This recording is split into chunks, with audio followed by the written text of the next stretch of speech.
नमस्कार दोस्तों, ज्ञान गुण सागर में आपका स्वागत है। तो चलिए बात करते हैं आज नागवंशी एडमिनिस्ट्रेशन के बारे में। कल जो पिछले लेक्चर था उसमें हमने बात किया था मुंडा एडमिनिस्ट्रेशन के बारे में कि मुंडा एडमिनिस्ट्रेशन कैसे वर्क करता है, ठीक है, उसमें कौन कौन से पोस्ट होते हैं उसके बारे में हमने बात किया था। आज हम बात करेंगे नागवंशी एडमिनिस्ट्रेशन के ऊपर। देखिए नागवंशी गवर्नेंस सिस्टम, ठीक है, ये है अपना नागवंशी गवर्नेंस सिस्टम। अब इसमें कौन कौन से पोस्ट हो गए, पहले आपको बता दूं कि जब हमने जेपीसी के बैच स्टार्ट किया था तब हमने नागवंशी और मुंडा का रिलेशन पढ़ा था कि नागवंशी डायनेस्टी स्थापित कैसे हुई उसके बारे में, ठीक है। अब यहाँ पे देखते हैं नागवंशी एडमिनिस्ट्रेशन बारे में। देखिए नागवंशी डायनेस्टी का स्थापना तो मुंडाओं ने मिलकर किया था, ठीक है। तो यहाँ पे पहले देखिए, पहले आते जो अपने मुंडा आते हैं, ठीक है, मुंडा डायनेस्टी जो मुंडा से वो आते हैं, ठीक है। अब उन लोगों ने मिलकर एक थे अपने ऋषा मुंडा या फिर रीता मुंडा बोल सकते हो, ये उस समय लीडर थे, ठीक है, मुंडाओं के लीडर थे जो अपना छोटा नागपुर वाला रीजन था, छोटा नागपुर, यहाँ पे ये लीडर थे। अब इन्होंने अपना लीडर जो है, मतलब जो राजा, जो मुंडाओं का जो राजा बना दिया, उस सूतिया पहान को बना दिया, सूतिया पहान एक बहुत ही एबल लीडर थे, ठीक है। और ये अलग अलग मतलब बोलते ना कि अपने जो मिलिट्री से उनको ट्रेन करने में एकदम माहिर थे। तो इन्होंने बहुत अच्छा एडमिनिस्ट्रेशन अपना संभाला था, मतलब एक ब्रिलियंट एडमिनिस्ट्रेटर इनको बोल सकते हैं। इन्होंने जो अपना छोटा नागपुर रीजन है उसको 7 प्रोविंसेस, जो स्मॉल प्रोविंसेस रहता है ना, प्रोविंसेस, ठीक है, जिनको गढ़ भी बोला जाता है, और उसको ताकि उसको और अच्छे से एडमिनिस्टर करने के लिए उसको 21 परगानास में बांट दिया, ठीक है, परगाना से बांट दिया। अब देखिए आज जब हम कल हमने जो मुंडा एडमिनिस्ट्रेशन पढ़ा था उसमें हमने क्या लिखा था, उसमें हमने एक चार्ट देखा था, ठीक है। इसमें पहले कौन आता है, यहाँ पे परहा राजा आता है, ठीक है, परहा राजा आता है। अब यहाँ पे ये आता है अपना मनाकी, ठीक है, ये आ गया अपना मनाकी कौन होता है, जो क्लस्टर ऑफ विलेजेस, ये विलेजेस है, ठीक है, विलेजेस। और हमने एक और पढ़ा था कि हर एक विलेज का उनका खुद का मुंडा रहता है, जो कि गांव का सरदार रहता है ना, गांव का मुंडा। अब सारे मुंडास मिलके एक क्लस्टर ऑफ विलेज बनाते हैं जिनको एकत्रित करता है मनाकी, ठीक है, मनाकी। और इन सबको रूल करता है परहा राजा, ठीक है, परहा राजा, ये हमने बात किया था कि परहा राजा ये यहाँ इसको रूल करता है। अब यही वाला सिस्टम जो है ये नागवंशी डायनेस्टी ने किया, ठीक है। मतलब देखिए नागवंशी का जो एडमिनिस्ट्रेशन है वो मुंडाओं के एडमिनिस्ट्रेशन से बहुत अलग नहीं। क्यों? मुंडाओं ने ही मिलके नागवंशी वंश डायनेस्टी की स्थापना की थी, ठीक है, नागवंशी डायनेस्टी की स्थापना की थी। अब देखिए यहाँ पे बात करते हैं कि नागवंशी वंश की जो स्थापना हुआ था, ठीक है, यहाँ पे बात करते हैं नागवंशी वंश की स्थापना। देखिए अब यहाँ पे थोड़ा नागवंशी डायनेस्टी के बारे में बात करते हैं, ठीक है।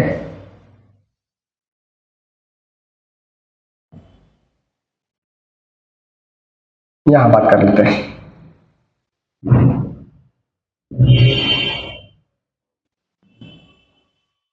चलिए ठीक है, यहाँ बात करते हैं। अब नागवंशी का जो था उसके बारे में बात करते हैं कि देखिए जो अपने आते हैं, जो अपने ये जो ऋषा मुंडा आते हैं, ठीक है, ऋषा मुंडा,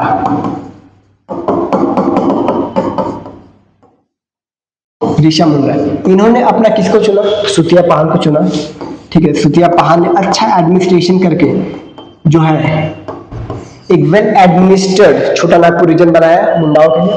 अब यहीं पे थे आते हैं मद्रा राजा, ये हो गया मद्रा राजा। अब मद्रा राजा ने ही, अब ऐसा माना जाता है इन्होंने ही नागवंशी डायनेस्टी स्थापित करने में जो ये है अपने फनी मुकुट राय,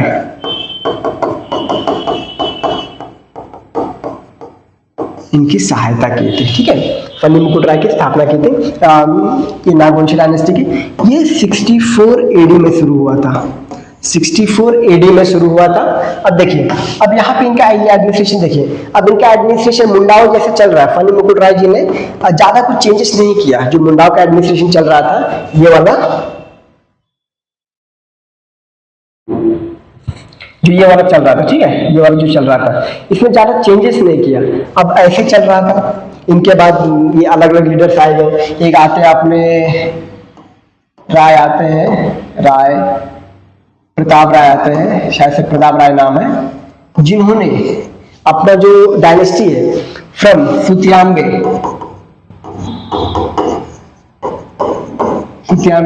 टू चूटिया किया था, चूटिया, ठीक है, यहाँ पे अपना कैपिटल शिफ्ट किया था, ठीक है। बाद में मुंडाओं के, सॉरी, ये नागवंशी डायनेस्टी के और भी कैपिटल आते, जैसे अपना रातू आ गया, ठीक है, ये भी आ गया, रातू भी आ गया, और भी अलग अलग कैपिटल है जहाँ पे इन्होंने अपने किले वगैरह बनाए थे, ये नवाबगंज वगैरह भी आ गया, ठीक है। ये अब ये हो गया, ठीक है। अब नेक्स्ट बात करते हैं, अब इनका एडमिनिस्ट्रेशन चल रहा है, ठीक है।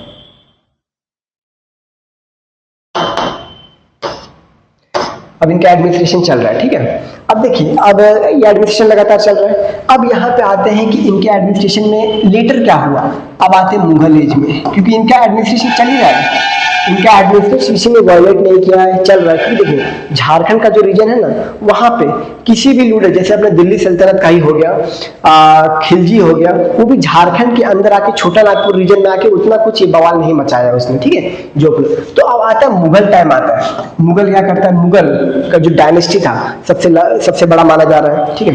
अब मुगल्स ने क्या किया था, मुगल्स ने यहाँ पे भी टैक्स वसूलना शुरू कर दिया था। जो नागवंशी रूलर्स थे उनसे भी टैक्स वसूलना शुरू कर दिया था, नागवंशी डायनेस्टी से टैक्स वसूलना शुरू कर दिया। अब नागवंशी में क्या चल रहा था कि जो रैयत थे ना, जो फार्मर्स वगैरह थे, उनसे टैक्स नहीं लिया जाता था।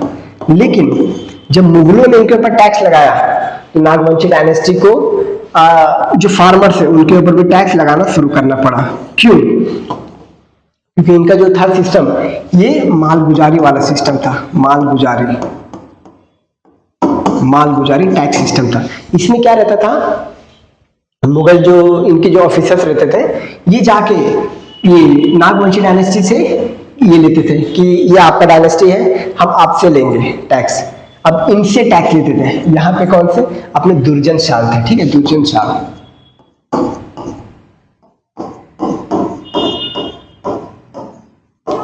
दुर्जन शाल थे नागवंशी डायनेस्टी के राजा, जो कि छोटा नागपुर रीजन में थे। अब इनसे टैक्स लेना, अब इन्होंने मना कर दिया कि मैं टैक्स नहीं दूंगा, आप इतना बहुत एक्सेसिव टैक्स लगा रहे हैं, मैं टैक्स नहीं दूंगा। अब देखिए, अब आप इनका एडमिनिस्ट्रेशन का मुंडाओ जैसा ही है, ज्यादा कुछ चेंजेस नहीं है, कुछ बड़ा चेंजेस नहीं है इनका, कुछ ज्यादा टैक्स के बारे में बात कर लेंगे, ठीक है। अब इनका टाइम पीरियड क्या था पता है, इनका टाइम पीरियड था 1601 से लेके समथिंग अराउंड 1658 तक इनका टाइम पीरियड था, ठीक है। हालांकि अलग अलग बुक में इनका टाइम पीरियड अलग अलग लिखा गया है। अब इसी टाइम में जहांगीर भी है। जहांगीर कब से कब तक है, 1608 से 1628 तक इसका रूल चलता है, ठीक है। अब इसने इनको 12 साल के लिए, 12 इयर्स के लिए कैद कर लिया, 12 इयर्स इम्प्रिजनमेंट, ठीक है। अब बोला आप टैक्स दोगे तो ही आपको छोड़ूंगा। अब इन्होंने ठीक है मैं आपको टैक्स दूंगा, अब इनको छोड़ दिया गया, ठीक है। अपने दुर्जन शाल थे ये उनको आजाद कर दिया गया, ठीक है। अब ये था इनके पास टैक्स देने के अलावा कोई ऑप्शन नहीं बचा। अब ये फार्मर से भी टैक्स कलेक्ट करें, क्योंकि इनके पास उतना नहीं हो पा रहा था ना, तो ये इन्होंने फार्मर से टैक्स कलेक्ट करना शुरू किया, जो कि नागवंशी में पहले नहीं होता था। अब यहाँ पे नेक्स्ट देखिए, जहांगीर कैप्चर महाराजा दुर्जन शाल छोटा नागपुर खास फॉर 12 इयर्स, ठीक है, इनको कैप्चर कर लिया, ठीक है। अब देखिए, फिर ये टैक्स देना शुरू कर देते हैं। अब आते हैं ब्रिटिश आता है, ठीक है। ये डेट मैंने क्यों लिखा है 1765, यहां पे इसको दीवानी राइट्स मिल जाता है, दीवानी राइट्स, टैक्स कलेक्शन का राइट्स ऑल ओवर, जो अपना यूपी है, बिहार है, बंगाल है। अब आप देख रहे हो कि बिहार में ही आता है अपना झारखंड। अब यहां से भी जो ब्रिटिश है ये टैक्स कलेक्शन शुरू कर दिया, ठीक है, टैक्स कलेक्शन शुरू कर दिया। उसके बाद ये 1765 चल रहा है। 1793 में एक बंदा आता है कॉर्नवालिस नाम का, कॉर्नवालिस है, ठीक है। अब ये आता है, ये 1793 में परमानेंट सेटलमेंट शुरू कर देता है, permanent settlement.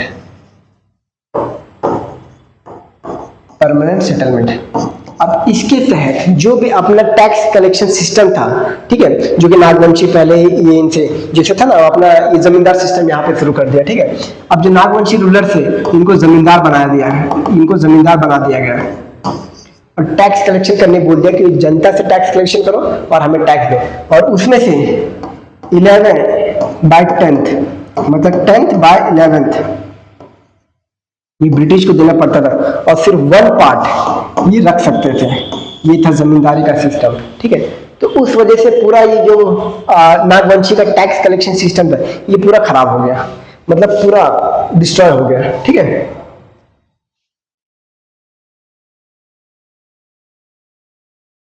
Where were you?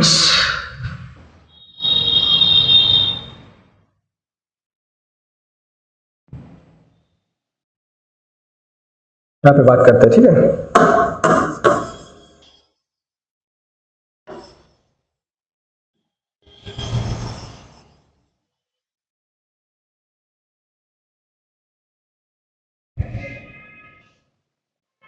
अब देखिए जो हमने ये पहले डिस्कस किया था कि अपना ये वाला सिस्टम था, यहाँ पे आता है परहा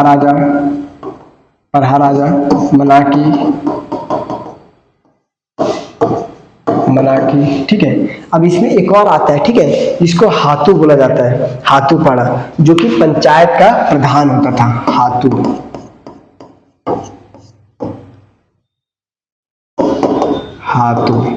पंचायत का पहाड़। अब इसमें और भी अलग अलग ऑफिसर्स थे, ठीक है।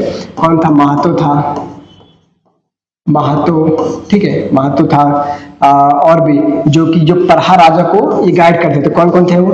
दीवान थे, जो कौन होते हैं? मिनिस्टर्स होते हैं, दीवान मिनिस्टर्स। ठाकुर कौन होता है? सेक्रेटरी होता है। लाल कौन होता है? सिपाही होता है, ठीक है, ये होता है। फिर कर्ता होता है, और भी अलग अलग पोस्ट होते हैं, कर्ता होता है और भी अलग अलग पोस्ट होते हैं, ठीक है।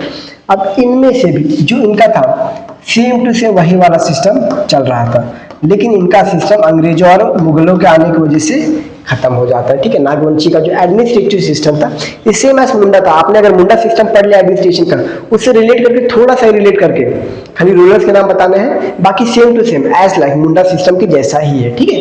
धन्यवाद गाइस।